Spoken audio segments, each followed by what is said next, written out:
ভাই বোনেরা, আপনাদের সঙ্গে কিন্তু আমার একটা সম্পর্ক আছে, ঠিক কিনা?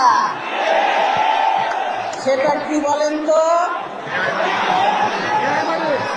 বেআই সম্পর্ক, এটা কিন্তু তাই আপনাদের কাছে দাবিও আছে, দাবিও অনেক। প্রিয় ভাইয়েরা, আমি বিশ্বাস করি শহীদ জিয়াউর রহমান এই সিলেটে যুদ্ধ করেছিলেন, মুক্তিযুদ্ধ করেছিলেন, এই শামসুল নবীন তার সঙ্গে ছিল।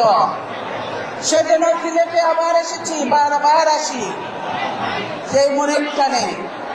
আজকে আপনারা দেখেন, আমি বলবো সিলেটবাসীকে আমি ধন্যবাদ জানাবো।